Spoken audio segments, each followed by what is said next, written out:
Okay, thank you. मला बरेच शाळेतले शिक्षक विद्यार्थी वगैरे असं म्हणत आहे की आमच्यापर्यंत कोणी आलेलं नाही आहे. त्या सगळ्यांसाठी या सूचना स्पेशल आहेत. सगळ्यांनी लक्ष देऊन ऐका. बघा, मगाशी स्टेजवर जे मान्यवर होते ते जजेस नाही आहेत, ते मान्यवर आहे जे फक्त तुमचे मॉडेल्सची पाहणी करायला आलेले होते. वर्ल्ड रेकॉर्डची जी टीम असते, Asia book of record, India book of record, यांच्या टीमचे कमीत कमी 20-25 जण असतात जे आजच्या कार्यक्रमाच्या आधीपासूनच याचं सगळं पाहणी करत असतात, तिथले फोटोज काढत असतात आणि दिल्लीला त्यांच्या टीमला अपडेट करत असतात. आणि ते सगळे जे त्यांच्या टीमचे लोक आहे, 5 राहू शकतात, 10 राहू शकतात, 20 राहू शकतात, यांची आम्हाला काहीही कल्पना नसते. कारण आपण सगळेजण एका एक्झामला बसलेलो आहे वर्ल्ड रेकॉर्डच्या. आपल्याला कसं माहीत राहणार आहे आपला पेपर कोण चेक करणार आहे? त्याच्यामुळे तुम्हाला जरी वाटत असेल की आमच्यापर्यंत कोणी पोहोचलेलं नाही, असं झालेलं नाही आहे. जी टीम आहे वर्ल्ड रेकॉर्डची त्यांनी तुमचे सगळ्या मॉडेल्सपर्यंत येऊन सगळ्यांचं एक्झामिनेशन मे बी त्यांनी डायरेक्ट तुम्हाला नसेल विचारलं, तुम्ही कोणाला एक्सप्लेन करत आहे ते त्यांनी ऐकलेलं आहे. आणि इन केस असं काही राहिलं की कुठले मॉडेल इन्व्हिजिलेट झाले नाही, तर ती टीम स्वतः आम्हाला कळवेल की हे इथले मॉडेल्स आम्ही बघितलेच नाही. कारण तुमचं मॉडेल न बघितल्याशिवाय तुमच्या मॉडेलला वर्ल्ड रेकॉर्डच्या कॅटेगरीमध्ये कसं घेतील बरं? तर त्याच्यामुळे सगळेजण निश्चिंत राहा. सगळ्यांची मॉडेल्स जे आहे ते एक्झामिन मे बी आज किती झाले त्यांच्याकडनं एक्झामिन मला नाही माहिती. जेवढे राहिलेले असतील ते उद्या एक्झामिन होणार आहेत किंवा होतील, त्याचा डेटा आपल्याला पोहोचून जाईल. पण तुम्ही असा विचार नका करू की कोणते तरी असे प्रॉपर हातात पॅड आणि पेन घेऊन जज आपल्याकडे येईल, आपल्याला विचारेल आणि आपण त्याला प्रेझेंटेशन देऊ. ठीक आहे, अशा हे तुमचं नॉर्मल सायन्स एक्झिबिशन नाही आहे, त्याच्यामुळे याच्यात अशा पद्धतीचे जजेस नाही राहणार. तुम्ही सगळेजण फक्त एकाच जजला ओळखाल जे उद्या अवेलेबल राहतील, जे हेड आहेत India book of record, Asia book of रेकॉर्डचे मनोज तत्वादी म्हणून नाव आहे त्यांचं. आज त्यांची टीम इथे आलेली आहे जी आपल्याला माहीत नाही कोणती आहे. उद्या ते स्वतः इथे येतील तेव्हा तुम्ही सगळ्या बघाल की ते मेन एज्युकेटर आणि मेन जज आहेत म्हणून. ठीक आहे, त्याच्यामुळे आज कोणालाही वाटत असेल तर डोक्यातनं काढून टाका, इन्व्हिजिलेशन सगळ्यांचं होणार आहे, त्याच्याशिवाय तुम्हाला सर्टिफिकेट आणि मेडल आम्ही देऊच शकणार नाही. ओके, तर काही बाहेर आपण सांगितलं होतं की आज 5 वाजेपर्यंत आहे. जे बाहेरगावचे विद्यार्थी आहेत किंवा जे थोडे लहान मुलं आहेत 3री 4थी 5वीतले वगैरे, ज्यांना वाटत आहे की आम्हाला घरी जायचं आहे, तर ते जाऊ शकतात. आपापल्या शिक्षकांना सांगून पालकांसोबत व्यवस्थित जा. मॉडेल चार्ट सगळं जिथे आहे तिथे तसंच ठेवून जायचं आहे. तुम्ही घरी काहीच घेऊन जायचं नाही आहे. जे तुम्ही जिथे अरेंज केलेलं आहे तुमचं ते सगळं तिथेच राहणार आहे. आणि उद्या जेव्हा तुम्ही सगळेजण परत याल, तुम्हाला तुमच्या सगळ्यांच्या मॉडेलच्या समोर नंबरचं स्टिकर चिपकवलेलं दिसेल. सगळ्यांच्या मॉडेलला नंबरिंग झालेलं राहणार आहे उद्या जेव्हा तुम्ही याल तेव्हा. आणि तुमच्या सगळ्यांपर्यंत मग उद्या एक वर्कशीट येणार आहे, पेजेस येतील तुमच्याकडे, ज्याच्यावर तुम्ही आपलं मॉडेलचा नंबर, मॉडेलचं नाव, कॅटेगरी, ज्या आपल्या 10 कॅटेगरी आहेत ती तशा सूचना ग्रुपमध्ये पण टाकेल आज शाळेच्या ग्रुपमध्ये. तर कॅटेगरी मेन्शन कराल आणि विद्यार्थ्यांची नावं मेन्शन कराल. तर ती आपली फायनल असेसमेंट राहणार आहे उद्याची. कोणाला काही या सूचनांमध्ये कळलं नसेल, कन्फ्युजन असेल तर ते मला येऊन सेपरेट भेटा. ठीक आहे, आणि कोणाला जर जायचं असेल बाहेरगावच्या विद्यार्थ्यांना तर जाऊ शकता, फक्त शिक्षकांना वगैरे व्यवस्थित कळवून जा. थँक्यू. आहे जे मगाशी मंचावर आपले मान्यवर म्हणून सुद्धा होते. एक फायनान्शियल लिटरसीबद्दल महेश फुलजी आपल्या सगळ्यांना ॲड्रेस करणार आहेत. तर ज्यांना कुठलीही घाई नाही, जे वर्धेतच राहणारे आहे, जवळपासचेच आहे, तर त्या सगळ्या शिक्षकांना, पालकांना, विद्यार्थ्यांना विनंती आहे की त्यांनी त्यांचं सेशन अटेंड करावं. कारण फायनान्शियल गायडन्स प्रत्येकाला आवश्यक असते. त्याच्यामध्ये सेविंग आलं, तुमची गुंतवणूक आली, सगळ्या प्रकारचं फायनान्शियल गायडन्स जे आहे ते महेश फुलजी आपल्या सर्वांना करणार आहेत. त्यांचं सेशन आता लगेचच थोड्या वेळात सुरू होत आहे आणि त्यामुळे ज्यांना ज्यांना शक्य आहे त्यांनी कृपया थांबून त्यांचं सेशन अटेंड करावं.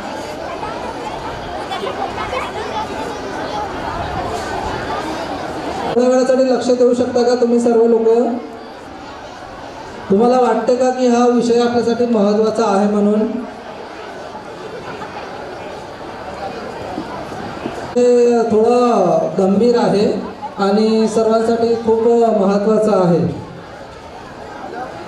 तर वित्तीय साक्षरता म्हणजे साधारणतः वित्तीय साक्षरता म्हणजे काय? तर वित्तीय साक्षरतेबाबत बोलायचं झालं तर पैशाची देवाणघेवाण आणि पैशाचं योग्य नियोजन यालाच आपण वित्तीय साक्षर झालो असं म्हणतो. पण आपल्यापैकी किती लोक असे आहेत जे स्वतःला असं समजू शकतात की मी पूर्णपणे साक्षर झालेलो आहो पैशाबद्दल, ज्यांना पैशाचं योग्य नियोजन करता येतं. कारण की आपण आता भरपूर लोकांमध्ये असं ऐकत आहोत की आमची सॅलरी तर आहे भरपूर आमच्याकडे, पण आम्हाला महिन्याच्या शेवटी काहीच पैसे शिल्लक राहत नाही. आणि जर त्यामध्ये जर एखादी एमर्जन्सी सिच्युएशन आली तर त्या केसमध्ये मग आम्हाला खूप अडचण जाते. हे आपण सर्वांकडूनच ऐकत असतो. तर यासाठी याचं मूळ जे आहे ते हेच आहे की आपण याचं बजेटिंग बरोबर करत नाही, सेविंग बरोबर करत नाही, इन्व्हेस्टमेंट बरोबर करत नाही. या सर्व गोष्टीचा जेव्हा आपण विचार करतो तेव्हाच आपण फायनान्शियल लिटरसीबद्दल विचार करतो असं आपण समजू शकतो. तर आता बजेटिंग म्हणजे काय?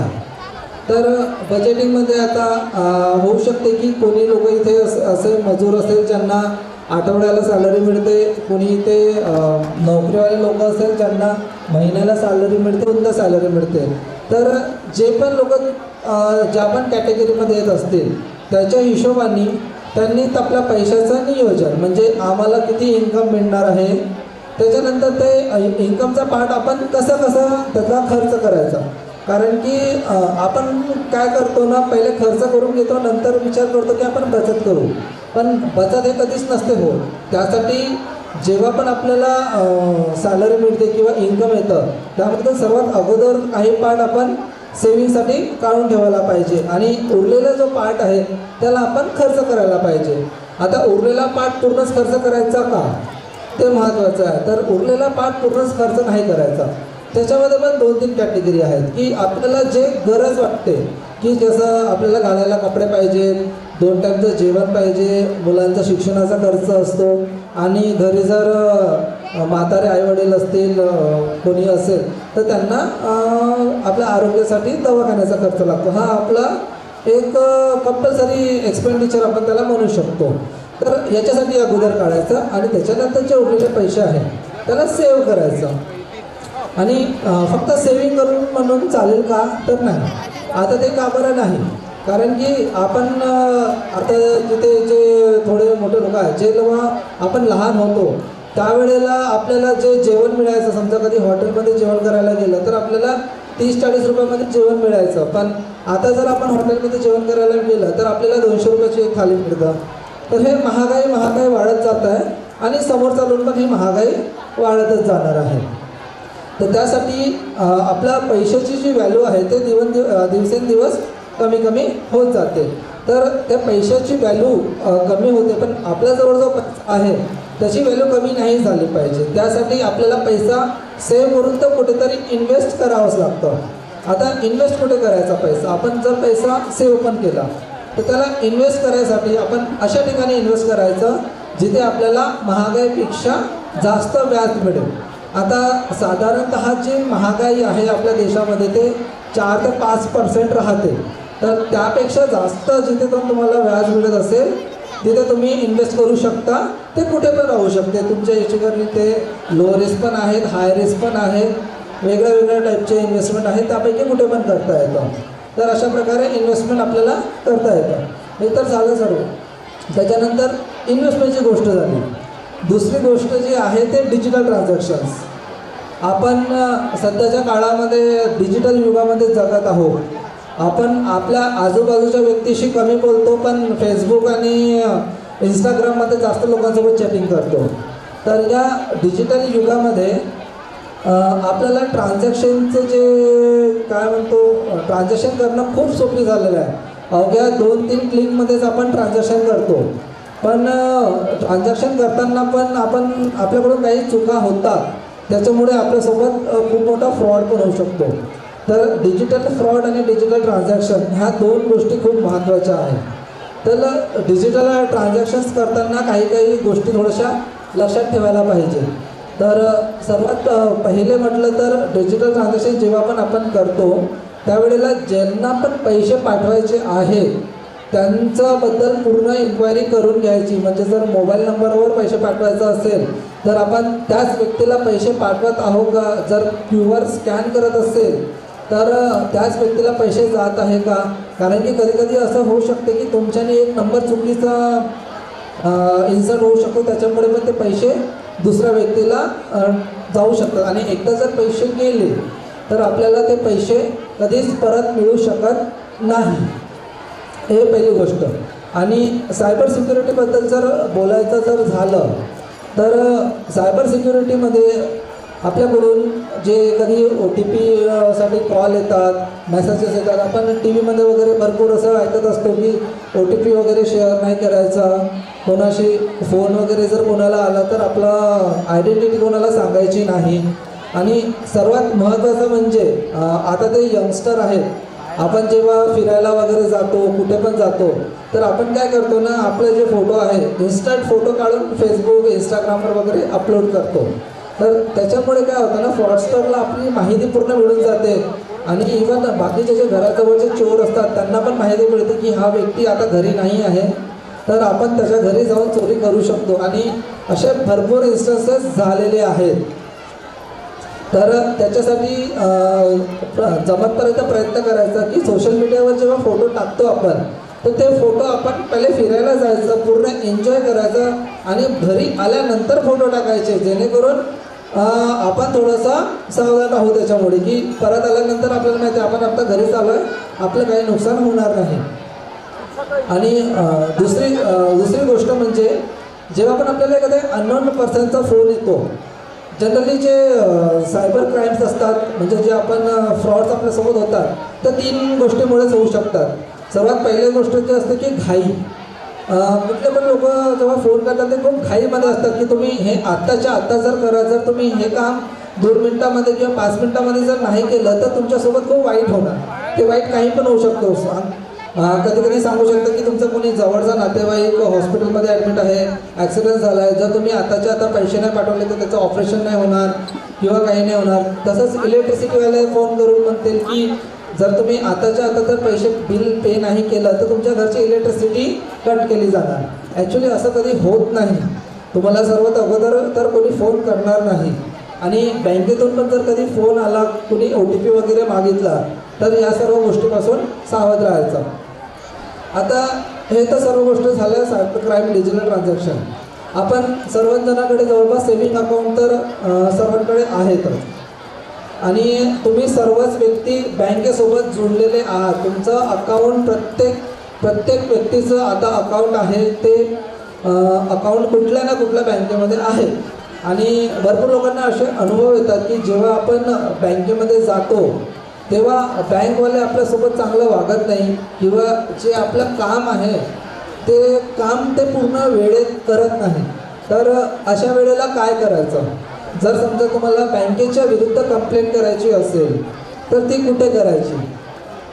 तर जर तुम्हाला बँकेच्या सर्व्हिसेसबद्दल जर कुठली पण कंप्लेंट असेल ती कुठल्या पण पद्धतीची होऊ शकते. तुम्ही ATMमध्ये गेलात, तुम्ही ATMमध्ये पैसे काढायचे प्रयत्न केले पण पैसे निघाले नाही, पण तुमच्या अकाउंटमधून पैसे डेबिट झाले, तर अशा वेळेला तुम्ही RBIकडे कंप्लेंट करू शकता. RBI बँकिंग ओम्बुड्समन म्हणून एक RBI.CMS म्हणून एक कंप्लेंट मॅनेजमेंट सिस्टम नावाचे पोर्टल आहे. त्या पोर्टलमध्ये तुम्ही कंप्लेंट करू शकता आणि ते कंप्लेंट डायरेक्ट RBI रिझॉल्व करायचा प्रयत्न करते. तर या प्रकारे पण तुम्ही बँकेच्या बद्दल कंप्लेंट तुम्ही करू शकता. तर असंच एक छोटंसं मी सेशन घ्यायचा प्रयत्न केला. थोडं विद्यार्थी लोक पण थकलेले आहेत त्याच्यामुळे त्यांचं लक्ष नाही आहे, पण टीचर्स आणि पॅरेंट्स लोकांनी थोडं जाणीवपूर्वक ऐकून त्यांना पण थोडं मार्गदर्शन याबद्दल घरी जाऊन करावं पॅरेंट्स लोकांनी. आणि टीचर्सना पण ही विनंती आहे की वित्तीय साक्षरतेबद्दल स्कूलमध्ये पण त्यांनी वेळोवेळी थोडंसं विद्यार्थ्यांना त्याच्याबद्दल मार्गदर्शन करत राहावं. ठीक आहे, धन्यवाद. अगदी काही 15,000 20,000 कोणी ऑफर करतो किंवा अमुक ठिकाणची ट्रिप आपल्याला फ्रीमध्ये मिळत आहे किंवा अमुक प्रकारचा ड्रेस असो किंवा कुठली अशी गोष्ट असो त्याकडे नकळत वळतं आणि त्या आमिषापोटी आपण फसले जातो. पण अशा गोष्टींवरतीच खरं खास आपल्याला कंट्रोल ठेवून त्या सगळ्या गोष्टी कराव्या लागतील. तर अतिशय महत्त्वाचं मार्गदर्शन आणि आयडियाज RBI कडनं आपल्याला नेहमी आपल्याला मेसेजमध्ये मोबाईलवरती टी व्हीवरच्या ॲड्सवरती किंवा सोशल मीडियावरती आपल्याला दिसतात. त्यापैकीच हा एक भाग आपल्यासमोर झाला. अजून आपण आजच्या शेवटच्या सेशनकडे वळूया. तर सध्या उरलेले जे काही मॉडेल्स स्टार्ट करणार आहोत तर त्याच्या 1 तास आधी तरी आपल्या रचना पुन्हा अजून चांगल्या पद्धतीने जमवाजमव करून आपण इथे ठेवाव्या आणि तुमच्या मॉडेल्सला व्हिजिट पण काही जजेस किंवा काही आपले प्रमुख पाहुणे उद्या करतील. ते जेव्हा तुमच्याजवळ येतील तर तेव्हा त्यांच्याकडनं तुम्हाला काही अभिप्राय नोंदवायचे असतील तर ते तुम्ही नोटडाऊन करा. सोबतच आमच्या या आयोजनासंदर्भात पण आम्ही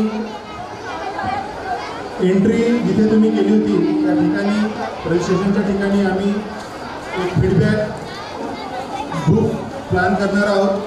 सोबतच एक फीडबॅक लिंक पण आम्ही क्रिएट करणार आहोत ज्यामध्ये प्रत्येक विद्यार्थ्यांच्या पालकांनी, शिक्षकांनी, शाळा संस्थाकांनी त्यामध्ये तुम्हाला आमच्या या ॲक्टिव्हिटीबद्दल अभिप्राय द्यायचा आहे.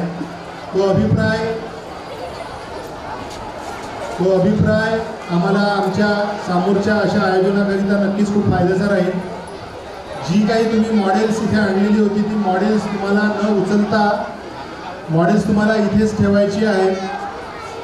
मॉडेल सोबत जर तुम्ही घेऊन गेलेत तर तुम्हाला कदाचित दुसऱ्या दिवशी अजून पुन्हा आणण्यासाठी किंवा दुसऱ्या दिवशी तुम्हाला जागा प्लस मायनस आणखी अडचण पुन्हा मग आम्ही आता कुठे लावू काय करू या प्रकारच्या कंडिशन्समधून जावं लागेल.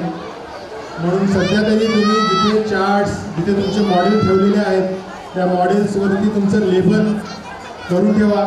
तुमची पूर्ण व्हिडिओ रेकॉर्डिंग इथे झालेली आहे सर्व मॉडेल्सची. तर ही रेकॉर्डिंग लाईव्ह ॲज वेल ॲज रेकॉर्डेड फॉर्ममध्ये वर्ल्ड रेकॉर्डच्या टीमला सबमिट करायची असते ज्याच्या बेसिसवरती हा वर्ल्ड रेकॉर्ड प्रूव्ह होतो.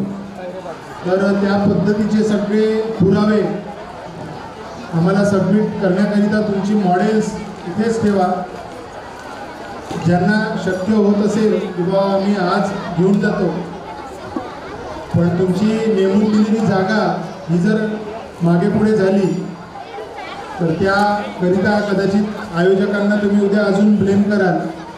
म्हणून ही गोष्ट होऊ नये याकरिता तुमचे जे काही मॉडेल्स ज्या काही रचना तुम्ही इथे तयार केलेल्या आहेत ठेवलेल्या आहेत तर त्या सर्व मॉडेल्सला इथेच तुम्ही ठेवा. आमची पूर्ण टीम इथे रात्रभर आज राहणार आहे. बरेच काही विद्यार्थी इथे मुक्कामी आहेत तर त्यांची पण राहण्याची सोय आम्ही करणार आहोत. बऱ्याच ॲक्टिव्हिटीजकरिता आम्ही आणखी प्लॅन करणार होतो. उद्या सकाळी 7:30 ते 8च्या दरम्यान एक योगा टीम इथे त्यांचे काही प्रात्यक्षिकं प्रेझेंट करणार होती.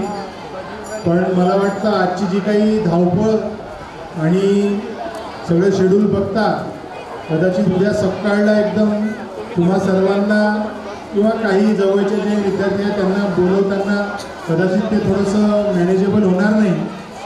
म्हणून आम्ही तो इव्हेंट थोडासा पोस्टपोन किंवा मागे पुढे करण्याच्या प्लॅनिंगमध्ये आहोत. एकंदरीत या सेशनमध्ये सायबर सेल, अँटी नार्कोटिक्स आणि वाहतूक नियमामधील सर्व व्यक्तींनी इथे मार्गदर्शन केले.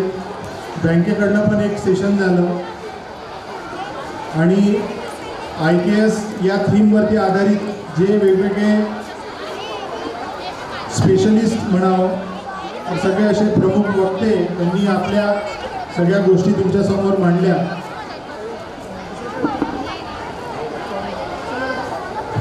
सध्या तरी तुमचे जे काही सर्टिफिकेशन आहेत त्याची जे नावं तुम्ही ऑनलाईन सबमिट केली होती त्याच्यानंतर तुमच्या शाळेतनं ज्या लिस्ट आम्ही बोलवल्या होत्या व्हॉट्सअप ग्रुपवरती, काही शाळांनी लेटर हेडवरती पण मेन्शन करून दिल्या होत्या. तर अशा सर्व नावांची आम्ही पडताळणी करून पुन्हा एक लिस्ट आम्ही ग्रुपवरती प्रत्येक स्कूलच्या टाकली होती आणि ती व्हेरीफाय केल्यानंतरच आम्ही ते सर्व सर्टिफिकेट्स तयार केले. तर यामध्ये आम्ही कुठेही ई फुकट असा काही विषय ठेवला नाही. तर तुमच्याकडनं जो डाटा व्हेरीफाय झाला, रिव्हेरीफाय झाला, त्याच पद्धतीने तुमचे सगळे सर्टिफिकेट्स उद्या आम्ही तयार केलेले आहेत.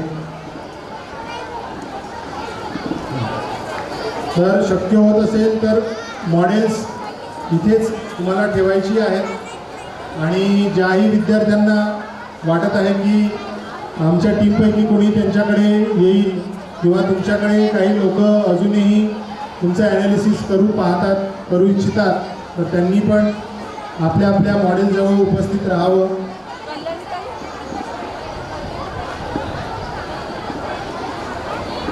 आजच्या सेशनची सांगता करण्याकरिता मी बाविस्कर सरांना रिक्वेस्ट करेन की त्यांनी आजच्या या कार्यक्रमाबद्दल, आजच्या या आयोजनाबद्दल पालकांनी, शिक्षकांनी, विद्यार्थ्यांनी दिलेल्या आजच्या जरी धावपळीमध्ये आमच्याकडून थोडं सुरुवातीला काही प्लस मायनस झालं तरी सर्वजण आतुरतेने लागून होती आणि सगळ्यांना आपल्या सगळ्या प्रेझेंटेशन्सला सगळ्यांसमोर मांडायचं होतं, त्याकरिता सगळेजण तयारीत होते. तर तुम्ही सगळ्यांनी धीर ठेवून आम्हाला समजून घेतलं आणि पुन्हा उद्याचा दिवस याच्याहीपेक्षा दुप्पट संख्येने आणि दुप्पट जोशाने आपण उद्याचा फॅलिसिटेशनचा, रिवॉर्ड्स आणि रिकग्निशनचा वेळ आपण ठेवलेला आहे आणि ऑलमोस्ट जवळपास 3 वाजता आम्ही इथे आलेल्या सर्व मॉडेल्सपैकी टॉप 100 मॉडेल्सची घोषणा करणार आहोत. तर 3 पर्यंत तरी उद्याचा कार्यक्रम आपला चालणारच. त्यामध्ये फर्स्ट हाफमध्ये कदाचित आपल्याला जे लाभलेले सगळे जे वक्ते आहेत, काही मान्यवर आहेत, त्यांची उपस्थिती राहील. उद्या जास्त काही कुठल्याही प्रकारचे सेशन्स आपण ठेवणार नाहीत, पण काही इम्पॉर्टंट लोकांचे एक अगदी शॉर्टली 5-10 मिनिटाचे आम्ही सेशन्स ठेवू, ज्यामध्ये तुम्हाला शिकण्यासारखं भरपूर काही राहील. तर आजच्या या कार्यक्रमाचा शेवटचा जो काही सेशन आहे तो बाविस्कर सर तुमच्यासमोर एक 2-4 मिनिटात मांडतील अशी मी त्यांना विनंती करतो. बाविस्कर सर.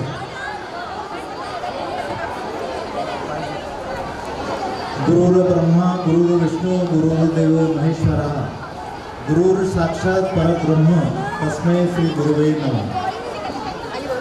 या ज्ञानसत्रामध्ये सर्व विद्यार्थ्यांनी, बालमित्रांनी, त्यांचे शिक्षक, त्यांचे पालक सर्वांनी अगदी हृदयापासून ज्याला सहभाग म्हणतो तो सहभाग नोंदविला. सर्वप्रथम मी त्या सर्वांचे मनपूर्वक अभिनंदन करतो. वर्धेसारख्या या छोट्याशा जिल्ह्यामध्ये, महाराष्ट्रामध्ये फार छोटा जिल्हा आहे वर्धा, आणि या वर्धा जिल्ह्यामध्ये वर्ल्ड रेकॉर्ड होण्यासाठी जे विद्यार्थी, त्यांचे शिक्षक, एवढंच नव्हे तर पालक, या सर्वांनी अगदी मनोभावे जे सहकार्य केलं ते सहकार्य वाखण्यासारखं आहे. मी त्या सर्वांचे पुनश्च एकदा अभिनंदन करतो आणि आभार त्यासाठी मानतो, कारण त्यांनी ही जर संधी उपलब्ध करून दिली नसती आयोजकाला, तर मला वाटते कुठेतरी आपला वर्धा जिल्हा कमी पडला असता असं मला वाटते. सूरज यांनी आणि त्यांच्या पत्नींनी, एवढंच नव्हे तर आमचे सन्माननीय मित्र मंगेशजी घोगरे साहेब यांनी सुद्धा यामध्ये फार मोठा सहभाग दिलेला आहे. एवढंच नव्हे तर शिक्षण विभाग त्यांनी सुद्धा यामध्ये सहभाग नोंदवलेला आहे. एकंदरीत वर्धेमध्ये ज्या काही चांगल्या NGOज आहेत, ज्या सामाजिक संस्था आहेत, त्या सर्वांनी, मग त्याच्यामध्ये रोटरी क्लब असेल, लायन्स क्लब असेल, या सर्वांनी सुद्धा याच्यामध्ये अतिशय चांगलं सहकार्य केलं. आम्ही जेव्हा काही मॉडेल्स पाहिले, आता मला काही विद्यार्थ्यांनी ते मॉडेल्स पाहिल्यानंतर मी त्यांना काही प्रश्न विचारले. अतिशय सुंदर असे प्रश्नांची उत्तरं त्या बाल जे त्यांची सर्जनशीलता होती त्या सर्जनशीलतेच्या अनुरूप असे उत्तरं दिले. आणि खरोखर ते उत्तरं मला ऐकल्यानंतर खूप खूप समाधान वाटलं. माझं बालपण मला आठवलं. आम्हाला एवढी संधी मिळाली नाही, पण आजच्या या युगामध्ये या बालमित्रांना हे जे त्यांच्याजवळ कल्पनाशक्ती जी आहे, सर्जनशीलता जी आहे, त्याला वाव देण्यासाठी आयोजकांनी एवढं चांगलं आयोजन केलेलं आहे. आयोजक आणि इतरही जे पालकांनी सहकार्य केलं त्यासाठी मी आयोजकांचेही मनपूर्वक अभिनंदन करतो. त्याचं कारण असं, कारण आयोजकांनी ही संधी उपलब्ध करून दिली आमच्या बालमित्रांना, ज्यांच्यामध्ये ती कल्पनाशक्ती आहे, ज्याच्यामध्ये सुप्त गुण आहेत. त्या सुप्त गुणांना वाव मिळण्यासाठी ही अतिशय सुंदर अशी संधी विद्यार्थ्यांना उपलब्ध करून दिली. या कोवळ्या कळ्या, माझी मगाशी उदाहरण दिलं एका मॅडमनी, की याच्यामध्ये शास्त्रज्ञ आहे, याच्यामध्ये समाज कार्यकर्ते आहे, असे आमचे भावी पिढीचे आधारस्तंभ आहे. आणि मला असं वाटते, मी एक विद्यार्थी या नात्याने तुम्हाला आज, कारण मी सुद्धा एक प्रतिनिधी म्हणून आलो, नागपूर विद्यापीठातून PhDचा विद्यार्थी म्हणून मी इथे आलो आणि मला स्टेजवर बसवलं आमच्या मंगेश घोगरे साहेबांनी. ते आमचे मित्र आहेत, प्रेमाखातर मला तिथे बोलावलं. खरं तर मला असं वाटलं की मी इथे बसून जे काही वक्ते होते त्यांचं मार्गदर्शन ऐकावं. आणि मलाही वाटलं की आपलंही सुद्धा एखादं प्रोजेक्ट आपण द्यायला पाहिजे होतं, कारण शाश्वत विकास या विषयावर माझी इच्छा होती, एक प्रोजेक्ट आपण द्यायला पाहिजे होता, कारण माझा संशोधनाचा विषय तो आहे. पण आज जेव्हा हे मॉडेल्स पाहिले, त्या मॉडेल्समध्ये मला ते शाश्वत विकासाचं बरंचसं प्रतीक मला पाहायला मिळालं. भविष्यामध्ये म्हणजे आजच्या पिढीला आपण सगळ्या गरजा तर भागवतो, पण पुढच्या पिढीला आपल्याला जे काही द्यायचं असेल त्याच्यासाठी काहीतरी करून दिलेलं पाहिजे, आपण त्यांच्यासाठी जपून ठेवलं पाहिजे. आणि म्हणून आज जे हे विद्यार्थ्यांना ज्ञान मिळालेलं आहे, त्यांची कलाकृती या ठिकाणी जी सादर करण्यात आलेली आहे, ज्या रचना सादर करण्यात आलेल्या आहेत, त्या खरोखरच मला निश्चितच आपलं भविष्य हे उज्ज्वल आहे असं वाटते. APJ अब्दुल कलाम यांचं उदाहरण मगाशी दिलं. संपूर्ण जीवनामध्ये म्हणजे राष्ट्रपती असताना असो, की त्या अगोदर ते प्राध्यापक म्हणून असो, की एक सायंटिस्ट म्हणून असो, की मिसाईल मॅन म्हणून असो, प्रत्येक वेळेला त्यांनी आपल्या विद्यार्थी दशेचं सगळ्यांना सहकार्य दिलं. प्रत्येक शाळेमध्ये जायचे, कुठे त्यांना असं वाटलं राष्ट्रपती असताना ते तिथे जायचे आणि विद्यार्थ्यांचे त्या कलाकृती ते पाहिजे. तर असे हे सर्व आमचे बाल कलाकार, रचनाकार हे भविष्यामध्ये निश्चितच एक उच्च आपल्या देशासाठीच नव्हे तर संपूर्ण जगासाठी नवीन अशी कला काहीतरी निर्माण करतील, नवीन कृती काहीतरी निर्माण करतील, ही मी आशा बाळगतो. विशेषतः सूरजजी बोधिले, त्यांच्या पत्नी यांचं विशेष अभिनंदन करतो त्यासाठी, कारण एवढं मोठं हे प्रयोजन करायचं, आयोजन करायचं म्हणजे ही साधी गोष्ट नव्हती.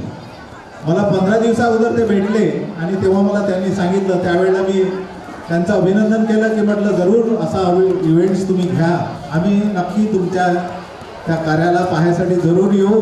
आणि आज तो माझं म्हणजे मला खरं तर तो माझा आनंद कसा व्यक्त करावा त्यासाठी शब्द मिळत नाही. इतका चांगला हा प्रतिसाद विद्यार्थ्यांकडून, पालकांकडून, विविध शैक्षणिक संस्थांकडून आणि शिक्षकांकडून सुद्धा आपल्या विद्यार्थ्यांना त्यांनी दिला. त्याबद्दल पुनश्च एकदा आपल्या सर्वांचे मी अभिनंदन करून आणि आभारही मानतो आणि माझ्या शब्दांना या ठिकाणी पूर्णविराम देतो. धन्यवाद. धन्यवाद. भारत माता की, भारत माता की.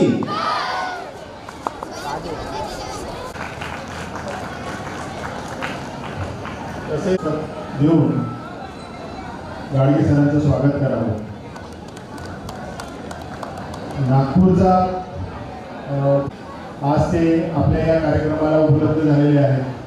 तर त्यांच्या कार्याबद्दल, त्यांच्या या IKS संकल्पनेविषयी तसेच आमच्या या आयोजनाविषयी त्यांचे मत ते अवगत करतील, याकरिता मी आचार्य गाडगे सरांना पहिल्यांदा रिक्वेस्ट करणार की त्यांनी आपला आमच्या या ॲक्टिव्हिटीबद्दलचा जो काही अनुवाद आहे त्याबद्दल त्यांनी 2 शब्द व्यक्त करावे. इंडियन नॉलेज सिस्टम सोप्या भाषेत जर याची परिभाषा करायची झाली तर भारतीय विज्ञान प्रणाली असं आम्ही त्याला म्हणतो, किंवा भारतीय ज्ञान प्रणाली. भारतीय ज्ञान म्हणजे काय हा विषय तसा गहन आहे. ते विद्यार्थ्यांचे चांगले चांगले प्रात्यक्षिक दिसतात. आमच्या परंपरेमध्ये ज्ञानाचं विशेष महत्त्व आहे. ज्ञानाची माहिती 2 माध्यमातून आपल्यापर्यंत साधारणपणे पोहोचते. एक आहे शास्त्र आणि दुसरं आहे विज्ञान. आता याच्यात भेद करताना काही गोष्टी मी सांगण्याचा प्रयत्न करतो. शास्त्र कोणाला म्हणायचं आणि विज्ञान कोणाला म्हणायचं. शास्त्र म्हणजे साधारणपणे नीती नियम याला अनुसरून ज्या परंपरा असतात आणि आमचे जे धर्मग्रंथ असतात, मग ते हिंदू असू दे कुठलाही इतर धर्म का असेना, तर त्यामध्ये जे काही नमूद नियम असतात त्या नियमाला अनुसरून कार्य करणे याला आम्ही शास्त्र म्हणतो. आणि विज्ञानाची परिभाषा जर करायची झाली तर जे प्रमाणित आहे, जे एक्सपेरिमेंटल आहे, जे प्रात्यक्षिकाने प्रूव्ड होतात त्याला आम्ही विज्ञान म्हणतो. या दोन्हीची सांगड म्हणजे ज्ञान असते. उदाहरण द्यायचे झाले तर हिंदूज इंडियन्स ज्या परंपरा आहेत त्यामध्ये प्रामुख्याने 1-2 गोष्टीचा मी इथे उल्लेख करतो. आता अलीकडचा जो काळ आहे त्याला आम्ही श्राद्ध पक्ष म्हणतो. श्राद्ध पक्षाचा अर्थ असा होतो की इथे भाद्रपद कृष्ण पक्षाचे जे 15 असतो, पितरांचा वास पृथ्वीवर असतो असं म्हणतात.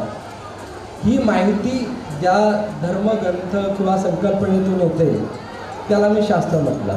पण या माहितीच्या मागील जी काही भूमिका आहे त्या भूमिकेला आपण विज्ञान म्हणू शकतो. म्हणजे विज्ञानच म्हणावं आग्रह नाही आहे, म्हणू शकतो. म्हणजे उदाहरणाने ते एखाद्या वेळेस सिद्ध होईल. काही दिवसापूर्वी एक ग्रहण झालं, चंद्रग्रहण, खग्रास चंद्रग्रहण. अनेक खगोलविज्ञानिकांनी याच्यावर भाष्य केले, तुम्ही ऐकलं असेल. अनेक TV-वरती यांच्या चर्चा झाल्या. ज्योतिष खगोलतज्ञांनी सुद्धा याच्यावर आपलं मार्गदर्शन मत मांडलं. असंच मत NDTVच्या माध्यमातून मला मांडण्याचा जेव्हा मौका आला तर ही खरं तर चंद्रग्रहण ही खगोलीय विज्ञान आहे, खगोलीय घटना आहे. या घटनेला विज्ञानाच्या भाषेतून बघितलं जेव्हा पौर्णिमा असते, म्हणजे सूर्य, पृथ्वी आणि चंद्र हा सिक्वेन्स जेव्हा तयार होतो तेव्हा आम्हाला साधारणपणे पौर्णिमेला पूर्ण चंद्र दिसतो. ही खगोलीय घटना आहे. पण अंशात्मकदृष्ट्या व्हर्टिकल हॉरिझॉन्टल याची पेरिफेरी जेव्हा 0 डिग्रीमध्ये येते तेव्हा ग्रहण असते, म्हणजे चंद्र आपल्याला दिसत नाही. या खगोलीय घटनेला खगोलीय तज्ज्ञ विज्ञान असं म्हणेल. आता शास्त्र कसं म्हणायचं? ग्रहण म्हणजे ग्रहणाचे दुष्परिणाम, सुपरिणाम याची चर्चा ज्या ग्रंथांमध्ये असते त्याला शास्त्र म्हणतो. आता आम्ही इथे जे गोळा झालेलो आहोत ते भारतीय ज्ञान प्रणाली, इंडियन नॉलेज सिस्टम. आता नॉलेज काय याच्यामध्ये की दोन्हीची सांगड घालून याच्यावर सुपरिणाम आणि दुष्परिणाम जे होतात त्याची माहिती गोळा करून आपल्याला त्या परिणामाची चर्चा आणि परिणाम हे करणे याला आम्ही ज्ञान म्हणतो.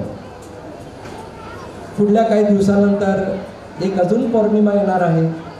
या पौर्णिमा काळामध्ये आम्ही विशेष करून याला कोजागिरी पौर्णिमा म्हणतो, अश्विन पौर्णिमा म्हणतो. तसं वर्षभरात 12 पौर्णिमा येत असतात. आता पौर्णिमा सामान्य कॉन्सेप्ट धर्मग्रंथाच्या हिशोबाने जर बघितलं तर त्यात सांगितलं जाते की पौर्णिमा चांगली, अमावस्या वाईट. वैज्ञानिक दृष्टिकोन जर आम्ही याचा घेतला तर आम्हाला खरं ज्ञानाची परिभाषा लक्षात येते. पौर्णिमा चंद्र पूर्ण तर असतो, पण त्या चंद्रामागे जे स्टार्स असतात, गॅलॅक्सीज असतात, कॉन्स्टेलेशन असतात, ते खरं विज्ञान आहे.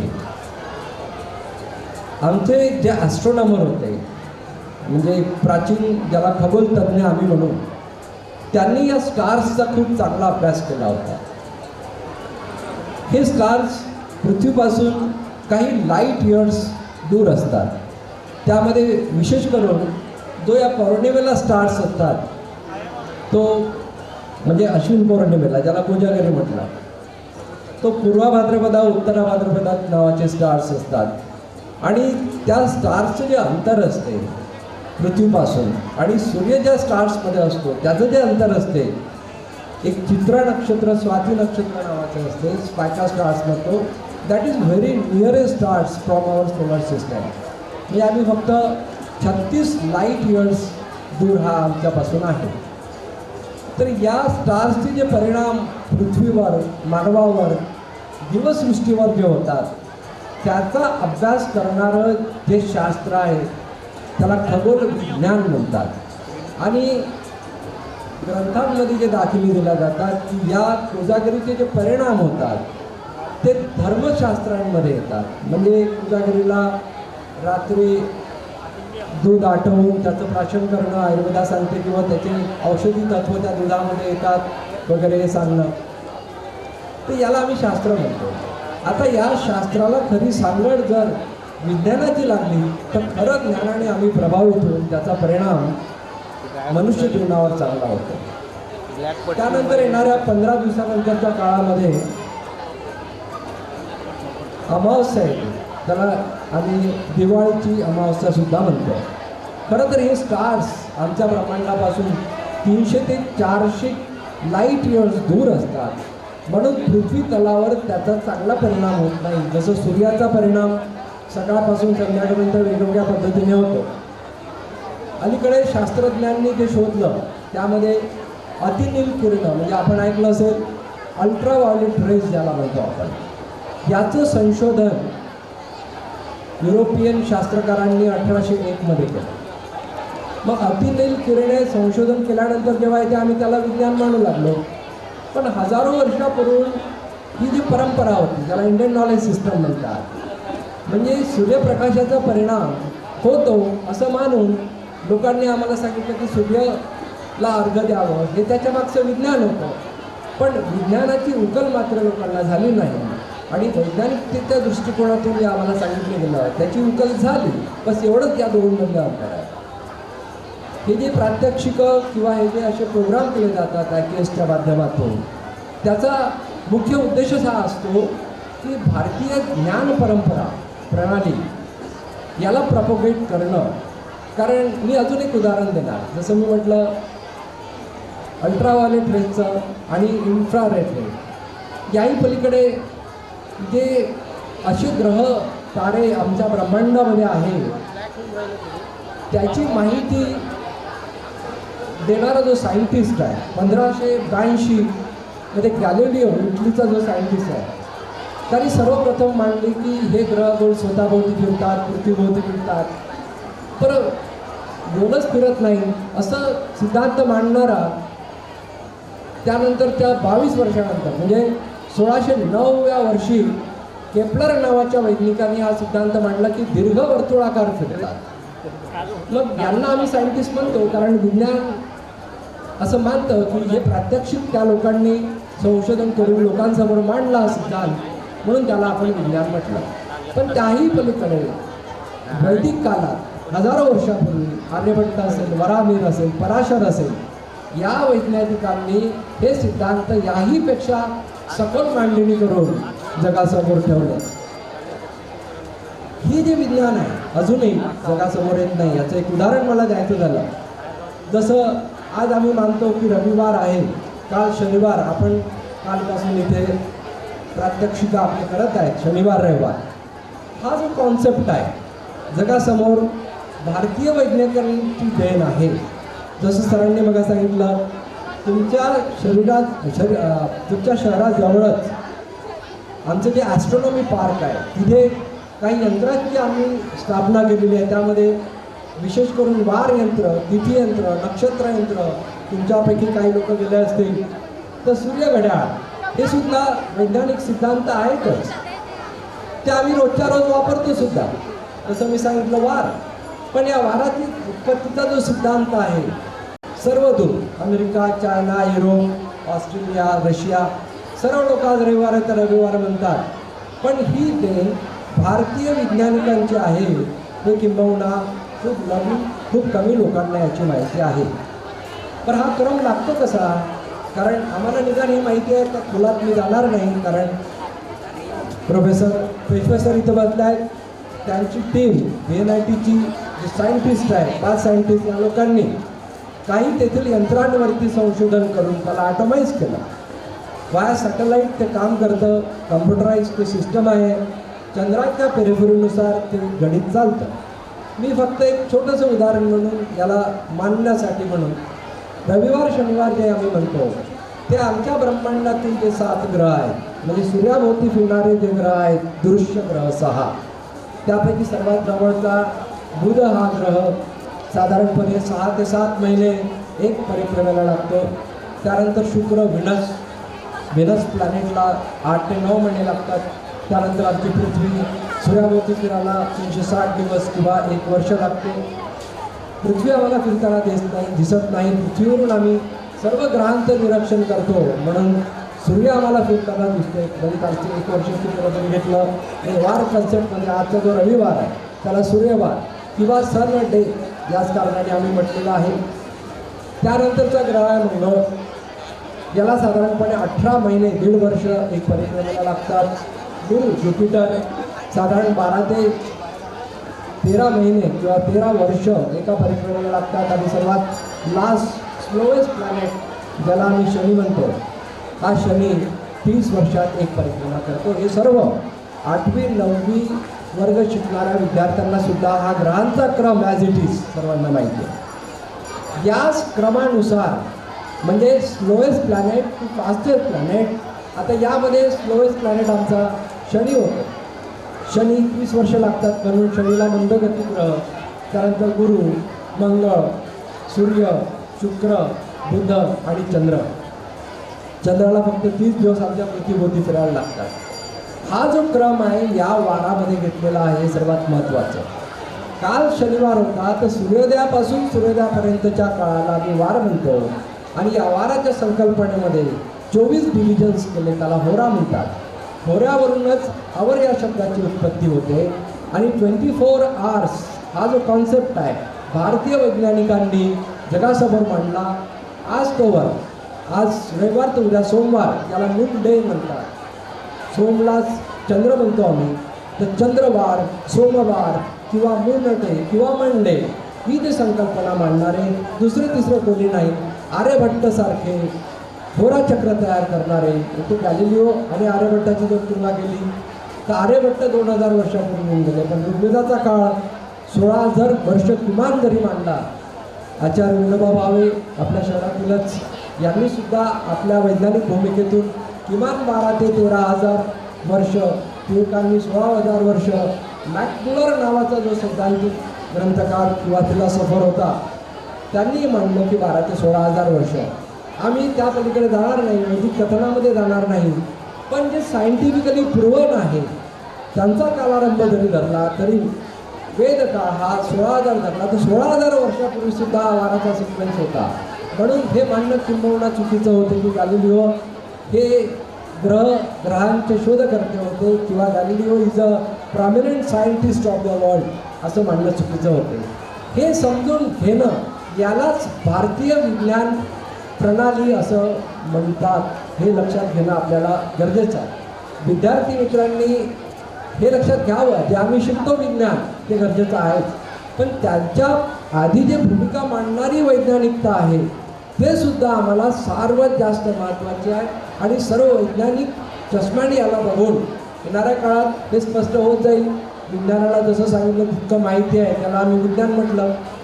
200 वर्षापूर्वी जेव्हा अल्ट्राव्हायोलेट रेजचा इन्व्हेन्शन झालं नव्हतं, त्याआधी लोक सूर्यापासून प्रकाशात आम्हाला लाभ होतो असं म्हणायचेच. आज डॉक्टरसुद्धा सांगतात की सूर्यप्रकाशाने आम्ही प्रभावित होतो, फायदा होत असतो. येणाऱ्या 10-20 वर्षानंतर याचं विज्ञान अजून प्रामुख्याने मोठं आमच्या समोर येईल आणि जगाला कळायला लागेल की भारतीय विज्ञान, भारतीय ज्ञान परंपरा जी होती सर्वात श्रेष्ठ होती. हाच उद्देश ठेवून मला तर मोदिले सरांचं फार कौतुक आहे. 1 महिन्यापूर्वी त्यांना म्हटलं मी, हे जे तुम्ही करतात आहात हे प्रत्येक शहरात, प्रत्येक गावात अशा घटना जेव्हा घडतील तेव्हा भारतीय ज्ञानाचं महत्त्व ना भारतीयापर्यंत, आज बरेच पॅरेंट्स तिथे बसले असतील, किंबहुना मी जे म्हणतो आहे त्या गोष्टी त्यांना पटणाऱ्या असतील नसतील, पण आपण त्याचा बोध घेऊन त्याची चर्चा करून निदान गुगल महाराज आमच्याजवळ आहे त्याच्यात सर्च करून आम्ही जर शोधलं तर लक्षात येईल की ज्ञान परंपरा हजारो वर्षापासूनची आहे, पण चांगल्या पद्धतीनं आमच्यापर्यंतच ही पोहोचली नाही आहे. पोहोचण्याचं काम मोदिले सर सारख्या ज्या संस्था आहेत त्यांच्या माध्यमातून जे होत आहे कौतुकाची गोष्ट आहे. VNITचे प्राध्यापक सर इथे बसलेले आहेत. IKSचं मोठं एक कार्यशाळा VNIT नागपूरला सुद्धा झालेली होती. त्यावरती पूर्ण भारत देशात आज प्राईम मिनिस्टर मोदींच्या माध्यमातून सुद्धा या गोष्टी समोर येतात आहे आणि वेद विज्ञान किंवा आधुनिक विज्ञान याचा समन्वय साधून शालांत उपक्रमांमध्ये हे सुद्धा जे विज्ञान आहे वैदिक ते यायला हवं आणि ही काळाची गरज आहे. हे प्रात्यक्षिक जे बघतो आहे, मुलांचं कौतुक करावं तेवढं कमी आहे. माझे 2 शब्द इथे मी संपवतो आणि या कार्यक्रमाला या आयोजकांनी मला इथे बोलण्याची संधी उपलब्ध करून दिली. खास करून मोदिले सरांचे मी धन्यवाद मानतो आणि त्यांना पुढील कार्यक्रमासाठी सदिच्छा प्रदान करतो. धन्यवाद. तर वेळ नक्कीच कमी पडणार, पण त्यांनी अगदी त्यांच्या पूर्ण मांडण्या कमीत कमी वेळात मोजक्या शब्दात विद्यार्थ्यांच्या लेवलवर पालकांना साध्या शब्दात का होईना त्या अगदी पौर्णिमा अमावस्या त्याच्या मांडण्या, ग्रहांचे होणारे जे काही इव्हेंट्स त्यांनी खूप अतिशय सोप्या पद्धतीने आपल्यासमोर मांडल्या. भविष्यातही अशा प्रकारच्या प्रोजेक्ट्स करण्याकरिता आम्हाला सरांचा नेहमी सहवास आणि मदत लागेलच आणि त्यांच्या गायडन्सवरती नक्कीच आम्ही आणखी यापेक्षाही चांगले इव्हेंट्स प्लॅन करू आणि मुलांकरिता स्पेशली एज्युकेशन सिस्टीममध्ये कुठे आपला थोडाफार हातभार लागेल, ज्या गोष्टीमुळे कुठे काहीतरी नवीन एक अपग्रेडेशन भारतीय ज्ञान परंपरेनुसार एज्युकेशन सिस्टीममध्ये होईल आणि ते सर्व नागरिकांकरता, लोकांकरिता किती फायद्याचं राहील याकरिता नक्कीच आम्ही कार्य करत राहू आणि वेळोवेळी त्यांचं मार्गदर्शन आम्हाला मिळेल याची शाश्वती त्यांच्याकडून आम्हाला मिळणार आहेच. तसेच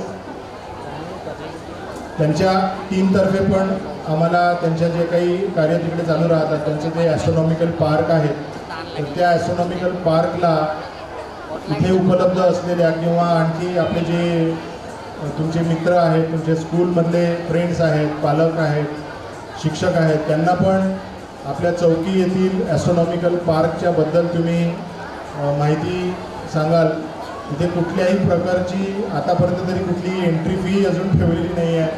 ते सध्या तरी पूर्णतः मोफत आहे, जेणेकरून या अथांग असलेल्या नॉलेजकरिता ॲस्ट्रॉनॉमीमधलं जे सायन्स आहे, ॲस्ट्रॉलॉजिकल ज्या काही घटना आहेत या गोष्टींबद्दल अजून लोक जागरूक व्हावेत. ज्या प्रकारच्या घटना आजकाल वेगवेगळ्या पद्धतीने घडतात, काही लोक फसवेगिरी करून त्यामध्ये शिरलेले आहेत, तर त्या गोष्टींवरती पण सरांचं अतिशय बारकावे ठेवून लक्ष असतं आणि त्या घटना जेवढ्या काही घडतात तर त्यामध्ये सरांचं एकदम मायन्यूट ऑब्झर्वेशन असते.